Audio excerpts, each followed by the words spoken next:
संसारी व्यक्ति भोगों में ही सुख मानता है, वह उन्हें छोड़ना नहीं चाहता, चाहे उनके लिए दुख ही क्यों ना उठाना पड़े। उसे यह तत्व ज्ञान पसंद ही नहीं आता, क्योंकि इससे भोग छूट जाते हैं।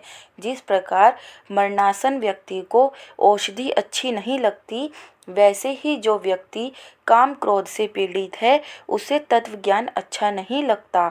अगस्त्य जी राम को संतावना देते हुए कह रहे हैं कि वह रावण मायावी है, जो सीता को समुद्र पार ले गया है। वह अब तुम्हारे पास कैसे आ सकती है? अतः उसको पाने का विचार छोड़कर शांत हो जाओ। व्यर्थ का शोक करने से कोई काम होने वाला नहीं है। यदि किसी की मृत्यु ही हो जाए तो उसके पीछे कितने दिन तक शोक किया जाए, आखिर भूलना ही इसका उपाय है। रावण की शक्ति का वर्णन करते हुए अगस्त्य जी कहने लगे कि उस रावण को शिव का वरदान है कि उसे कोई जीत नहीं सकता, इसलिए उसने सभी देवताओं को भी अपने यहाँ बांध कर रखा है तथा संपूर्ण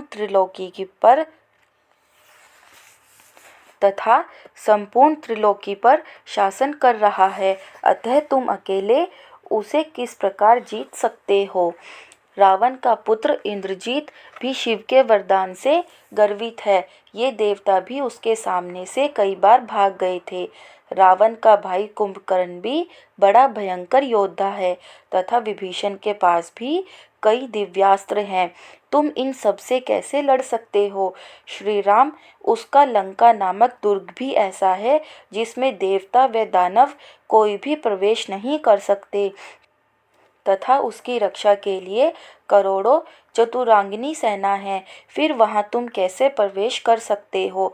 अगस्त्य जी कहने लगे कि तुम काम के वश में होकर उसको जीतने की बात कह रहे हो, किंतु तुम्हारी यह कामना ऐसी ही है जैसे कोई बालक चंद्रमा को हाथ में लेने की कामना करता है। अतः ऐसे विचार को छोड़ो और शांत हो जाओ।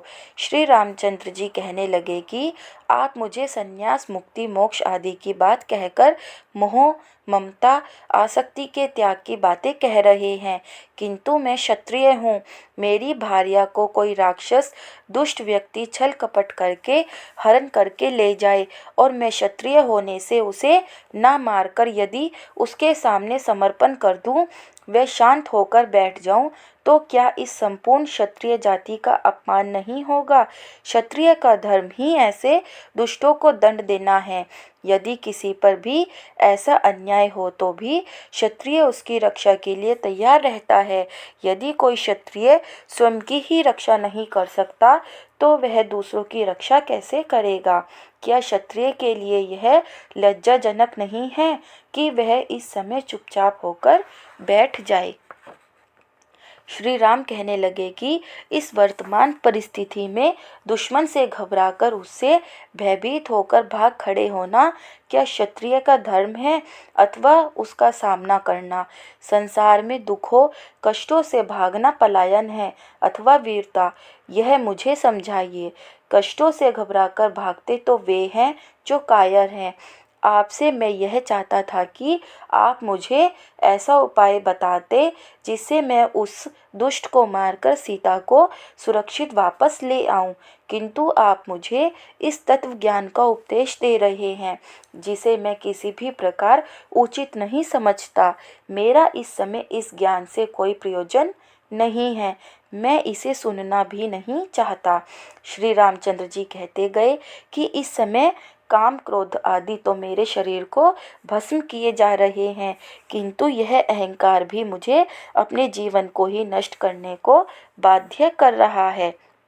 शत्रु के सामने नतमस्तक हो जाना क्षत्रिय के लिए सबसे लज्जाजनक है। इससे तो शरीर का अंत करना ही अच्छा है। क्षत्रिय का अहंकार आपकी बातों से संतुष्ट होकर धैर्य धारण नहीं कर सकता। अतः आप अपने उपदेश को अपने ही पास रखिए। मुझे ऐसा उपदेश पसंद नहीं आ रहा है। श्री रामचंद्र जी कहते गए कि आप सभी मुनियों में श्रेष्ठ हैं। जो लौकिक पुरुष हैं उनको तो आपने लौकिक धर्म व कर्तव्यों का ही पालन करना चाहिए।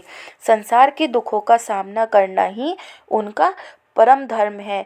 इन दुखों से भाग खड़े होना उनकी कायरता ही है। इसे धर्म कैसे कहा जाए? जो संकटों से घबराकर, उनसे भयभीत होकर तत्व ज्ञान की बातें करते हैं, वे अधम पुरुष हैं। संसार छोड़कर अपने कर्तव्यों का पालन न करके जो इससे भाग जाते हैं, वे कभी सम्मानित नहीं हो सकते। अतः आप तो मेरे श्रेष्ठ गुरु हैं, जिससे मुझे वह उपाय बताइए जिससे मैं समुद्र लांघकर रावण पर विजय प्राप्त कर उसे अपने दुष्ट कर्मों का फल चखा सकूं। यही मेरा धर्म व लक्ष्य है। हे मुनि श्रेष्ठ, जब मैं युवावस्था में था तब वशिष्ठ ने मुझे इस संपूर्ण तत्व ज्ञान का उपदेश दे दिया था तथा कहा था कि इस ज्ञान को प्राप्त कर तुम निर्लिप्त होकर संसार में कर्म करो। तत्व ज्ञान का उपदेश इसलिए नहीं है कि तुम संसार छोड़कर जंगल में जाकर तपस्या कर अपनी ही आत्मा का कल्याण करो। ऐसे व्यक्ति स्वार्थी ही होते हैं, जिनसे दुनिया का कोई भला नहीं हो सकता। क्षत्रियों का कार्य अधर्मियों का विनाश कर धर्म की स्थापना के लिए होता है, ना कि अपनी ही मुक्ति के लिए कार्य करने के लिए। इसलिए हे मुने, आप तो मुझे अपने कर्तव्य पालन में सहयोग दीजिए। जो क्षत्रिय होकर अपनी ही स्त्री की रक्षा नहीं कर सकता, वह दूसरी स्त्रियों की रक्षा कैसे कर सकता है? फिर तो कई स्त्रियों का ऐसे दुष्ट लोग अपहरण करते रहेंगे, तो उनकी रक्षा कौन करेगा? फिर तो चारों ओर अनाचार फैल जाएगा। ऐसे अनाचारों से जगत को मुक्त करने का दायित्व क्षत्रिय का ही है। और आप मुझे तत्व ज्ञान की बातें कहकर मोक्ष का मार्ग बता रहे हैं, जो मुझे उचित नहीं जान पड़ता। मुझे तो कर्तव्य पालन का मार्ग बताइए, यही इस समय मेरे लिए उचित है। अगस्त्य जी कहने लगे कि मैं तो ज्ञानी हूँ, तुमको केवल ज्ञान का मार्ग बता सकता हूँ। यदि तुम्हें केवल रावण का वध करके सीता को वापस लाने की ही इच्छा हो, तो तुम भगवान शिव की शरण में जाओ। वे परम दयालु, कृपालु व उदार हैं। वे ही भक्तों पर प्रसन्न होकर इच्छित फल दे सकते हैं, जिससे तुम्हारी मनोकामना पूर्ण होगी। जिस रावण को शिवजी का वरदान है, इससे उसे कोई भी जीतने में समर्थ नहीं है। उसे तुम अकेले कैसे जीत सकते हो? यदि शिवजी प्रसन्न होकर तुम पर कृपा करें तो तुम उसे जीत सकोगे, अन्यथा कोई उपाय नहीं है। अगस्त्य जी कहने लगे कि मैं तुम्हें विरजा मार्ग से दीक्षा देता हूँ, जिसकी साधना करने से शिव तुम पर प्रसन्न होकर इच्छित फल देंगे, जिससे तेजयुक्त होकर तुम्हारा कार्य पूरा हो सकेगा।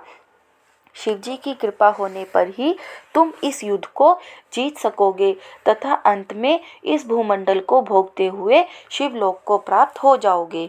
सूत जी कहते हैं कि अगस्त्य जी से इस प्रकार का आश्वासन पाकर रामचंद्र जी बहुत प्रसन्न हुए तथा उनको दंडवत प्रणाम किया और प्रसन्न मन से कहने लगे। श्री रामचंद्र जी बोले, हे मुने, मैं कृतार्थ हो गया, मेरे कार्य सिद्ध हो गए। जब समुद्र पीने वाले आप मेरे ऊपर प्रसन्न हो, तो मुझे क्या दुर्लभ है।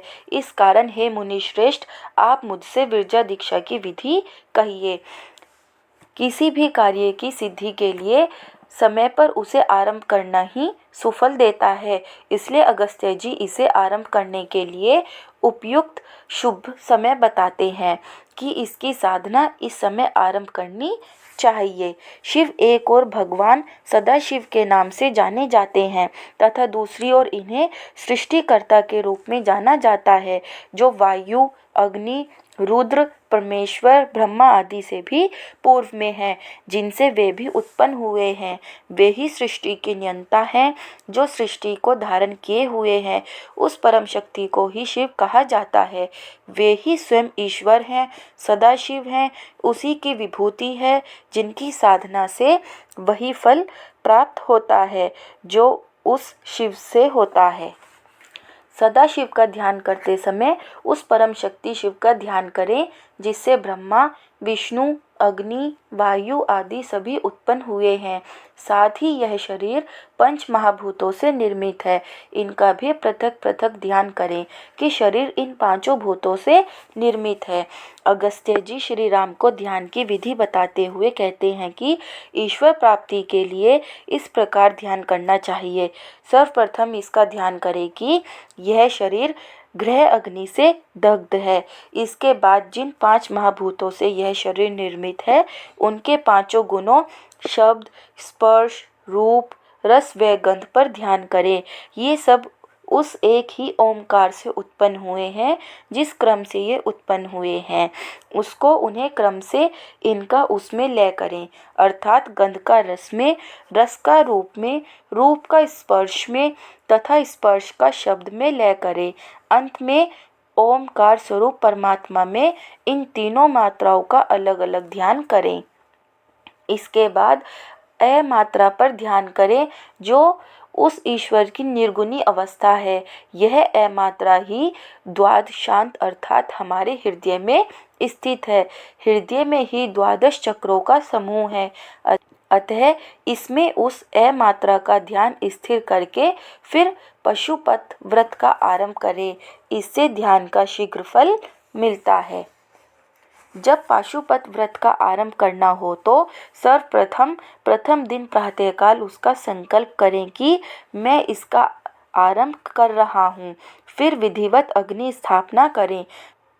जिस दिन संकल्प करें उसी दिन श्वेत वस्त्र पहने व श्वेत माला पवित्र होकर धारण करें तथा व्रत रखें। इसके बाद ध्यान को अंतःकरण में एकाग्र करके प्राणायाम द्वारा चित्त शुद्धि करें। फिर विरजा मंत्र के अनुवाद पर्यंत समिधा, आज्य और चरु से हवन करें। हवन करने के बाद उस अग्नि को आत्मा में आरोपित करें कि यह अग्नि ही मेरी आत्मा का स्वरूप है। यह आरोपण अग्नि मंत्र याते अग्नि यज्ञ तनु को बोलकर करें। इसके बाद इस अग्नि के भस्म को अग्नि रीति भस्म इस मंत्र से ललाट आदि पर लगाएं। इस प्रकार जो विधिवत हवन करके उस अग्नि को अपनी आत्मा में धारण कर उस यज्ञ की भस्मी को ललाट आदि अंगों का धारण करता है वह महापातकों से भी छूट जाता है। आत्म चेतना के विकास में विचारों की मुख्य भूमिका है। जैसे विचार मन में आते हैं उसी के अनुसार आत्मा की उन्नति अथवा पतन होता है। इसलिए उत्तम भावना करने से मन की शक्तियाँ उन्नत बनती हैं। इसलिए हवन करने, अग्नि को आत्मा में धारण करने व भस्मी धारण करने से मन पवित्र होकर वह सभी पापों से मुक्त हो जाता है। मन की पवित्रता ही पाप मुक्ति का उपाय है। सूत जी कहने लगे कि इस प्रकार शिव सहस्त्र नाम की पूरी विधि बताकर उन्होंने रामचंद्र जी को उसे जपने को कहा जिससे शिव प्रसन्न होंगे। सूत जी ऋषियों से कहने लगे कि इस प्रकार अगस्त्य जी ने श्री राम से कहा कि इस शिव सहस्त्र नाम का तुम दिन रात जप करो जिससे शिव जी प्रसन्न होकर तुम्हारे सामने प्रत्यक्ष होंगे। यह नाम सभी वेदों का सार है तथा उत्तम मंत्र है। इस मंत्र के जप से शिवजी प्रसन्न होंगे तथा वे तुम्हें अपना पाशुपत अस्त्र तुमको देंगे तथा इसी से तुम रावण को मारकर सीता को प्राप्त करोगे, अन्यथा उसका मारना तुम्हारे वश में नहीं है।